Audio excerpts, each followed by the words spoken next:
Hello అండి, అందరూ ఎలా ఉన్నారు? మేమైతే బాగున్నాం. మీరు కూడా చాలా బాగుండాలని ఆ దేవుణ్ణి అయితే మనస్ఫూర్తిగా కోరుకుంటున్నాను. Welcome to my channel Anuradha 5814. ఈరోజు నా వీడియో ఏంటంటే, మీరు ఒకసారి నా ఫేస్ అబ్జర్వ్ చేశారా అండి? నా ఫేస్లో అయితే మీకు ఏమన్నా మార్పు కనపడుతుందా? చూడండి, బాగా అయితే అబ్జర్వ్ చేసి చూడండి. ఇంకా మీరు నేనే చెప్తున్నా చూడండి. ఇక చూడండి, ఇక్కడైతే నాకు ఒక గోడ తగిలిందండి. ఇది ఎలా తగిలిందంటే మీకు పూర్తిగా అయితే డీటెయిల్స్ చెప్తాను. నిన్నంటే నిన్నేనండి. నిన్న మా బాబునైతే నేను స్కూల్కి తీసుకెళ్తుంటే మా బాబు అయితే స్పీడ్గా రన్నింగ్ చేసుకుంటూ వెళ్తున్నాడు. వాడిని నేను పట్టుకోవటానికంటే స్పీడ్గా అంటే స్కూల్కి అంగన్వాడికి తీసుకెళ్తున్నానండి. శ్రావణ మాసం నుంచి మళ్ళగా అలవాటు చేయాలి కదా, అలవాటు చేయటానికి కానీ అంగన్వాడికి తీసుకెళ్తాను. ఈ 1 ఇయర్ తీసుకెళ్ళిన నెక్స్ట్ స్కూల్లో అయితే వేస్తాను. ఇంకా అందుకని మొన్న శ్రావణ మాసం వచ్చిన గురువారం నుంచి అయితే తీసుకెళ్తున్నాను. 2 డేస్ తీసుకెళ్ళి నేను కూడా అక్కడ కూర్చొని బాబుని అయితే మెల్లగా అలవాటు చేస్తున్నాను. అలాగే నిన్న తీసుకెళ్తుంటే రోడ్ మీద నుంచి వెళ్తుంటే ట్రాఫిక్ ఉంటుంది కదా, చిన్న బాబు కదా, చెయ్యి వదిలేసి స్పీడ్గా వెళ్తున్నాడు. అంటే అట్లా వెళ్తూ ఉంటే కొద్ది దూరం వెళ్ళకి ఇట్లాగే స్పీడ్గా వెళ్తున్నాడని నెక్స్ట్ అయితే కొద్దిగా అపార్ట్మెంట్స్ లోపల నుంచి వెళ్తున్నాము. అపార్ట్మెంట్స్ ఎట్లుంటాయంటే ఇలా స్టెప్స్ పైకి ఉంటాయి, దాని కింద నుంచి వెళ్ళాలన్నమాట. అదే దారి. కొన్ని స్టెప్స్ ఏమో పైకి ఉన్నాయి, ఒక్క స్టెప్ ఏమో కొద్ది కిందకు ఉంది, మెట్లు లాగుంది. ఆ మెట్ల కింద నుంచి వెళ్ళాలి. అంటే అందులోంచి కూడా వెహికల్స్ వెళ్తూ ఉంటాయి కొద్దిగా. అంటే డ్యూటీ టైం కదా, స్కూల్కి వెళ్ళేటప్పుడు పిల్లలు కానీ అందరు డ్యూటీకి వెళ్తూ ఉంటారు. పిల్లలు ఏం స్కూల్కి వెళ్తూ ఉంటారు. స్కూల్ బస్సులు, ఆటోలు, అలాగే బండ్లు ఉంటాయి కదా. అలా వెళ్తూ ఉంటే ఏం చేశాడంటే మా బాబు చాలాసేపు నా చేయి పట్టుకునే నడిచాడు. ఇక కొద్ది దూరం నడిచేసరికి ఏమైందో, ఆయన హుషారుగా నా చేయి వదిలేసి వెళ్ళేసరికి వెహికల్స్ వస్తున్నాయి. నాకేమో బాగా భయం వేసింది. ఒకవేళ వెహికల్ వచ్చి ఏమన్నా డ్యాష్ ఇస్తుందేమో, ఏమన్నా అవుతుందేమో అని. ఇంకా తల్లి ప్రాణం కదండి, ఏమన్నా చిన్న దెబ్బ తగిలినా తల్లులు తట్టుకోలేరు. నాకైతే అసలే సచ్చే పిచ్చి, ఏమన్నా అయిద్దేమో ముందే ఆలోచన ఉంటుంది. అలా బాబు ముందుకు వెళ్ళేసరికి నేనేం చేశాను, అమ్మో ఏమైనా వెహికల్ వచ్చి డ్యాష్ వస్తుందేమో అని నేనేం చేసా, స్పీడ్గా రన్నింగ్ చేసా. అదేంట స్టెప్స్ ఉన్నాయి కదా, కొన్ని స్టెప్స్ బాగానే ఉన్నాయి. అదిగా కొద్దిగా నేను హైట్గా ఉన్నా కదా, అదేమైంది, ఒక కింది స్టెప్ ఉండేసరికి అది నేను ఇలా రన్నింగ్ చేసేసరికి బాబు కోసం అని దానికి వెళ్ళి ఇలా డ్యాష్ ఇచ్చేసరికి తలకి ఇక్కడంటే బాగా తగిలిందండి. తగలటమే కళ్ళన్నీ చీకటి అయిపోయి అసలు నిమిషం దాకా ఏమీ అర్థం కాలేదు. ఈ బాబు ఎటు పోయాడో కూడా నాకు అంత గుర్తు లేకుండా అయిపోయింది. ఇంకా ఇట్లా తెప్పరిల్చుకొని అమ్మో బాబు వెళ్ళిపోయాడు, బాబు కోసం వెళ్ళాలని ఇంకా నేను చెక్కుని వెళ్ళేసి బాబుని అయితే పట్టుకున్నా.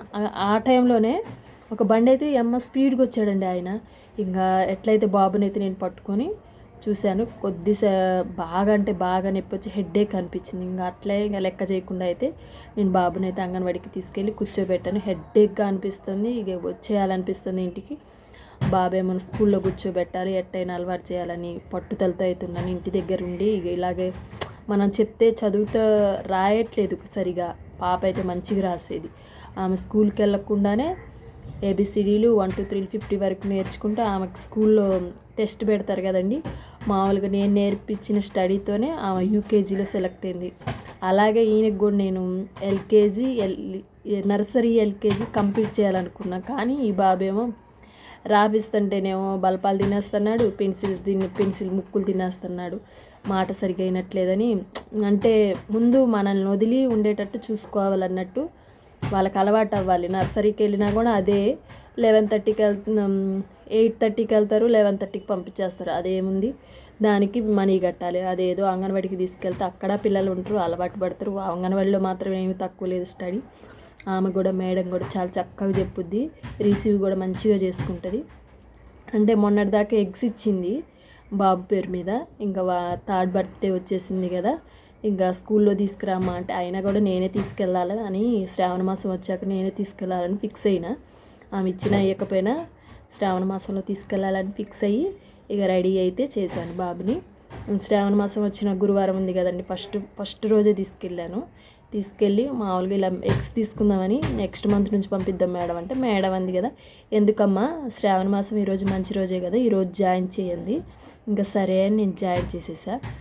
జాయిన్ చేసి అదే రోజు 2 గంటల సేపు కూర్చోబెడితే ఇక ఫుడ్డు ఎగ్గు అన్నీ వాళ్ళు పెడతారు కదా. ఫుడ్ అయితే ఏం తినిపించలేదు, నేనైతే ప్లేట్ అయితే ఏం పట్టుకెళ్ళలేదు. ఫుడ్ కూడా వాళ్ళు మంచిగా పెడతారు, నీట్గా ఉంచుతారు పిల్లల్ని కూడా. ఆయమ్మ కూడా చక్కగా తినిపిస్తుంది, తినకపోతే వాళ్ళకి తినిపిస్తుంది. మంచిగా ఉంటుంది, ఫుడ్ కూడా మంచిగా ఉంటుంది, మన ఇంట్లో ఉన్నట్టే ఉంటుంది. ఇక ఆ రోజు నేను అన్నం అయితే ఏం తినిపించలేదు, ఎగ్ అయితే ఉడకబెట్టింది ఇంటికి వచ్చేటప్పుడు అయితే ఇచ్చారు.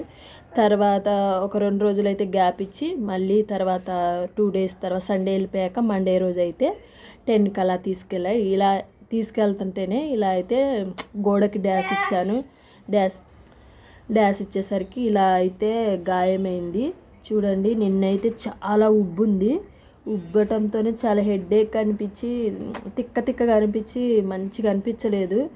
మబ్బుగా అనిపించి తల నొప్పి, పడుకుంటేనేమో నిద్ర రాదు, తలకాయ నొప్పి. దీనివల్ల చూస్తే ఎట్లుంది కానండి బాగానే తగిలింది. నేను జెండు బాము, ప్లెయిన్ కిల్లర్ ఉంటుంది కదండి ఆయింట్మెంటు, అవి రాయటం వల్ల నిన్నే తగిలినమ్మటే తీసుంటే బాగుండే వీడియో. నేనైతే నెక్స్ట్ రోజు తీసా కదా వీడియో, కొద్దిగా అయితే అణిగింది. అది కాక అన్నం ఉంటుంది కదండి, వేడి అన్నం, అది తెల్ల క్లాత్లో వేసేసి నేనైతే ఇలా అద్దటం వల్ల ఇంతైతే ఉబ్బేసరికి నేను దాన్ని ఇలా గట్టిగా అదిమాను నైట్, అదే తగిలిన రోజు నైట్ అద్దటం వల్ల ఇలా అయితే కొద్దిగా అణిగింది. అదిగాక ఇది కొద్దిగా తగ్గుతూ ఉంటే కూడా చూడండి గ్రీన్గా వస్తుంది. ఇక ఇది మొత్తం పూర్తిగా దగ్గర కూడా గ్రీన్గా అయిపోయి నొప్పి బాగా ఉంటుంది. ఇలా మనకేమన్నా కొద్దిగా తగిలినా కూడా చూడండి, ఇది తల మీద ముఖం మీద కానీ తగిలేసరికి చూడండి ఎంత చెండాల. కానీ నాకు ఇలా తగిలిందని కూడా ఏమో బాధ లేదు, కానీ బాబును మాత్రం సేవ్ చేసుకున్నా అన్న ఉద్దేశం అయితే చాలా సంతోషంగా అనిపించింది. అలాగే ఇంకా నెక్స్ట్ డే రోజు కూడా స్కూల్కి అయితే బాబుని తీసుకెళ్ళలేదు. ఇక అదిగాక కొద్దిగా మబ్బుగా ఉంది, అలవాటు కూడా తక్కువ అయ్యాడు. ఎంతసేపు పక్కనైతే కూర్చోట్లేదు, బయటికి వెళ్ళిపోతున్నాడు. ఇక అదిగాక మరి వర్షం పడుద్ది, మళ్ళీ అక్కడ నుంచి నడుచుకుంటూ రావాలి అంటే కొద్దిగా దూరము. అంటే నేను అంగన్వాడికి వెళ్ళే దారిని కూడా చూపించాను, మీరు ఎవరైనా ఇక్కడ లోకల్ ఏరియా వాళ్ళు తెలవకపోతే ఈ రూట్ని బట్టి అయితే అంగన్వాడికి వెళ్ళొచ్చు. ఈ మేడం కూడా చాలా చక్కగా డీల్ చేస్తుంది పిల్లల్ని. కానీ కొట్టడం, కొంతమంది అయితే ఇసుకిచ్చుకొని కొట్టడము, ఫుడ్డు మంచిగా ఉండకపోవటం అలా ఉంటుంది. కానీ అంగన్వాడీ స్కూల్ అయితే బాగుందండి. నేను మా పాపను కూడా ఇందులోనే అలవాటు చేశాను. ఫస్ట్ మా పాపను కూడా నేనైతే ప్రైవేట్ స్కూల్లో అయితే ఏం చేయలేదు, నేను ఇంటి దగ్గర నేర్పించి స్కూల్లో వాళ్ళు ఇంకా చిన్నోళ్ళు కదండి, చిన్నోళ్ళు అయిపోయేసరికి మన దగ్గర ఎక్కువ స్పెండ్ చేయటం వల్ల వాళ్ళు మనతో ఉండి స్కూల్కి వెళ్ళాలని మారం చేస్తారు. అట్లాంటప్పుడు ఏం చేయాలంటే డైరెక్ట్ ప్రైవేట్ స్కూల్లో వేయకుండా ఇలా అయితే అంగన్వాడీ కేంద్రాలు ఎక్కడన్నా దగ్గరలో ఉంటే అయితే అంగన్వాడీ స్కూల్కి తీసుకెళ్తే చాలా అంటే చాలా బెనిఫిట్. మనం ఇంట్లో కూడా కొద్దిగా ప్రాక్టీస్ చేసుకోవాలి. స్కూల్కి తీసుకెళ్ళినా ఇప్పుడు మినిమం నార్మల్ స్కూల్లో కూడా 20,000కి అయితే ఏం తక్కువ తీసుకోవట్లేదు. కొద్దిగా మనం హై క్లాస్ దాంట్లో చేయాలంటే 40,000, 45, ఇంకా బాగా పెద్ద స్కూల్లో అయితే 50,000 అట్లా తీసుకుంటారు. అందుకని నేను ఇంకా అవన్నీ ఆలోచించి అప్పుడు బాబు కూడా చిన్నోడు, బాబును ఇంకా ఇంట్లో పని గబగబా చేసుకుంటూ అప్పుడే స్టార్ట్ చేసిన. నెక్స్ట్ పోయిన సంవత్సరమే రీల్స్ తీయటం కూడా స్టార్ట్ చేశాను. అంటే రీల్స్ అంటే నేనైతే ముఖం పెట్టి అయితే ఏం తీసేదాన్ని కాదు, ఏమన్నా వీడియో తీసి దాన్ని అయితే నైట్ అప్లోడ్ చేసేదాన్ని. దానికి 1K వచ్చేటది, చాలా హ్యాపీగా ఫీల్ అయ్యేదాన్ని. కొద్ది రోజులు చేశాక ఫస్ట్ వీడియో అనుకుంటా మా బుడ్డోడితో చేశాను. మా బుడ్డోడితో చేస్తే బాగా వచ్చినాయి వ్యూస్. ఇట్లా వస్తలేని మా సార్ని కూడా అడిగి ఇట్లా నేను చేస్తానంటే చెయ్యి, పిచ్చి చేయకుండా మంచిగా చేయమని చెప్పారు. ఇంకా నేను కూడా అట్లా ట్రై చేసాను. అట్లే ఇక పాపను కూడా మెల్లగా స్కూల్కి అలవాటు చేయటం వల్ల ఆమె కూడా చక్కగా అలవాటు అయ్యి ఒక 10 days అట్లా నేను కూర్చోబెట్టుకొని ఇంట్లో పని గబగబా చేసుకుంటూ 10 days అయితే బాబాని అలవాటు చేసేసరికి ఆమె బాగానే అలవాటు అయింది. ఇక ఆ సంవత్సరం మొత్తం ఆమెకి ఎట్లా పాపనైతే అలాగ అలవాటు చేసి నేను నేర్పిన దాంతోనే ఎగ్జామ్ పెడితే స్కూల్లో యూకేజీకి అయితే అడ్మిషన్ వచ్చింది. నేను మాట్లాడుతున్న మధ్యలో మా బుడ్డోడు వచ్చి అది తీసి ఇది తీసి కారుకి పెట్టినవి చక్రాలంటే ఆయనకి తీసేయాలంటే ఎలా తీసేయాలి ఇలాగే చేస్తాడు మంచిగా. ఒక్కొక్కసారి మంచిగా ఆడుకుంటూ ఒక్కొక్కసారి నాకు పిచ్చి లేపుతాడు. ఇట్లా పిల్లలు ఇంట్లో ఉంటే ఇట్లే ఆగమైపోతారు. అందుకే వాళ్ళని అయితే చక్కగా మంచిగా స్కూల్కి అలవాటు చేయటం వల్ల ఇలా బెనిఫిట్ ఉంటుంది. మీరు కూడా ఎవరన్నా డైరెక్ట్ ప్రైవేట్ స్కూళ్ళల్లో వేయకుండా ఇలా అంగన్వాడీ కేంద్రాలకైతే అలవాటు చేయండి. ఈరోజు వీడియో అయితే ఇది. అనుకోకుండా అయితే ఈ ప్రమాదం జరిగింది. ఫోన్ దీంతో అయితే ఎండ్ అయింది. బాబుకి ఏమన్నా తగులుంటే ఇంకా నా గుండె అయితే ఆగిపోయేది. ఇదేనండి నా వీడియో. నచ్చితే సబ్స్క్రైబ్ చేసుకోండి, లైక్ చేసుకోండి, షేర్ చేసుకోండి, కామెంట్ బాక్స్లో కామెంట్ చేయండి. ఓకే మరి ఉంటాను. బాయ్.